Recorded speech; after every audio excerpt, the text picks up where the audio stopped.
quel point faut-il être souple pour avoir un corps en bonne santé? Dans cette vidéo, je vais vous montrer les 3 postures basiques de yoga qui peuvent vous indiquer si votre corps est en train de vous retenir d'une meilleure santé. Posture numéro 1. S'asseoir par terre, les jambes croisées, aussi appelée Sukhasana en sanskrit, aussi appelée la posture assise facile, qui bien sûr pour beaucoup de personnes et pour diverses raisons n'est pas facile du tout. Pourquoi devrait-on tous pouvoir réaliser cette posture? Eh bien, non seulement avez-vous peu de chances de trouver un cours de yoga où elle ne figure pas d'une façon ou d'une autre, mais aussi la capacité de pouvoir s'asseoir comme ceci nous indique pas mal de choses sur la santé de votre corps. Si vous avez des difficultés ou des inconforts en vous asseyant comme ceci, cela pourrait indiquer que certaines parties de votre corps sont plus tendues ou alors plus faibles que ce qui serait nécessaire pour permettre un mouvement normal et sain dans votre quotidien. Il se pourrait par exemple que vos fessiers sont peut-être trop faibles pour soutenir le poids du haut du corps lorsque vous êtes dans cette posture. Sinon, il se pourrait que vos hanches n'ont pas la rotation externe nécessaire pour vous permettre d'accéder à cette posture. Autre possibilité, peut-être que vos chevilles n'ont pas la possibilité d'inversion nécessaire parce qu'il manque tout simplement de souplesse. L'incapacité de vous asseoir bien droit dans cette posture entre guillemets facile peut aussi suggérer des tensions ou alors des déséquilibres dans les muscles du plancher pelvien. Ensuite, ces muscles peuvent tirer le coccyx en dessous et nous empêcher d'avoir une bonne posture dans le bas du dos. Et le vrai problème lorsqu'on est incapable de réaliser cette posture, c'est que ces tensions ou cette rangée de mouvements limités peut nous rendre plus vulnérables aux douleurs ou même aux blessures, particulièrement plus on vieillit et plus certains mouvements commencent à nous sembler difficiles. Posture numéro 2.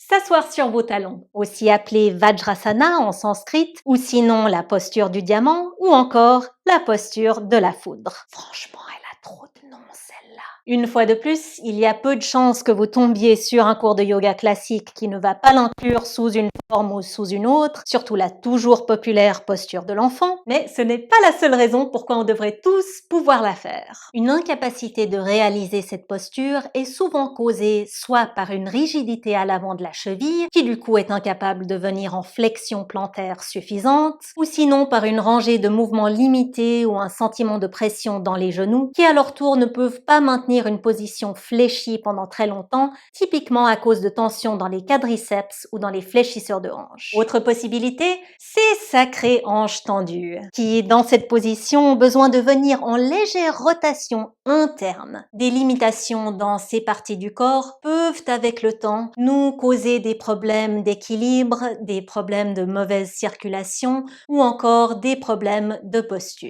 Et c'est pour cette raison que la capacité de faire la posture de la foudre est une bonne indication de si toutes ces zones du corps travaillent comme nous en avons besoin. Et enfin, posture numéro 3. Touchez vos orteils, aussi appelée Uttanasana en sanskrit, ou sinon une flexion avant debout. Vous l'aurez deviné, on retrouve celle-ci très souvent dans le yoga. Et ne vous inquiétez pas, nous ne sommes pas en train ici de parler d'une souplesse absolument extrême, mais plutôt ce qu'on recherche, c'est simplement la possibilité de frôler le sol ou de frôler nos pieds avec le bout des doigts, tout en gardant les jambes allongées et sans avoir le sentiment qu'on se force vers cette posture. Si vous n'arrivez pas à faire celle-ci avec les jambes tendues, c'est probablement signe que la souplesse dans certaines parties de votre corps est trop limitée. Généralement, on parle des mollets, des ischio-jambiers ou sinon du bas du dos. De nos jours, ce manque de souplesse est malheureusement très commun, alors si c'est votre cas, vous n'êtes pas seul. Et d'ailleurs, ce manque de souplesse a tendance à refléter le mode de vie sédentaire du monde moderne. Une incapacité à faire cette posture suggère aussi que vous n'avez pas la